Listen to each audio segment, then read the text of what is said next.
ঘটনাটা হচ্ছে এইখানে একটা প্রশ্ন জাগছে সবার যে আমি কাকে কাকে দাওয়াত দেবো। অ্যাকচুয়ালি আমি জিনিসটা ক্লিয়ার করি, যারা আমাকে দাওয়াত দিছে আমি তাদেরকেই দাওয়াত দিব, এছাড়া কাউকে দাওয়াত দিতে পারবো না। মামা আল্লাহ প্রশংসন ভাইরা সে সে আই হাদাও না মামা মা বন্ধুরা এবার সরাসরি লাইভে এসে রাকিব হোসেনের কাছে ক্ষমা চাইল মেহেদী হাসান। মেহেদী হাসান বলল, অতীতে যা হয়েছে হয়েছে, আমাকে ক্ষমা করে দিয়ে তুমি, নুসরাত জাহান অন্তরা এবং ঋতু হোসাইন আমার বিয়েতে চলে আসো। জবাবে রাকিব হোসেন কি বলল, মেহেদীর বিয়েতে যাবে নাকি যাবে না, এই সব কিছু জানতে পারবেন আজকের এই ভিডিওতে। আজকের এই ভিডিওটি অনেক বেশি ইন্টারেস্টিং, সুতরাং ভিডিওটি একটু না টেনে শেষ পর্যন্ত দেখুন।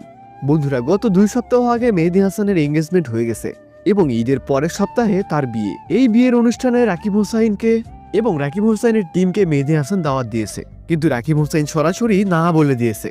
কারণ আপনারা সবাই জানেন একটা সময় ঋতু হোসেনের সঙ্গে মেহেদী হাসানের একটা রিলেশন ছিল। এই রিলেশনের কারণে রাকিব হোসাইনের টিম থেকে মেহেদী হাসানকে বাদ দেওয়া হয়। এরই দুঃখে কষ্টে মেহেদী হাসান 2 বছর পরে বিয়ে করে মেহেদী হাসান 2 বছর পর বিয়ে করছে। আর এই বিয়ের অনুষ্ঠানে রাকিব হোসাইনের টিমকেও দাওয়াত দিয়েছে মেহেদী হাসান। তবে রাকিব হোসাইন টিম সরাসরি মেহেদী হাসানকে বলে দিয়েছে, আমরা কোনোভাবেই তোমার বিয়েতে যেতে পারবো না, কারণ তোমার বিয়েতে যাবে ইয়াসিন এবং মিথিলা, আর ইয়াসিন মিথিলা যেখানে যাবে রাকিব হোসাইন টিম সেখানে যাবে না।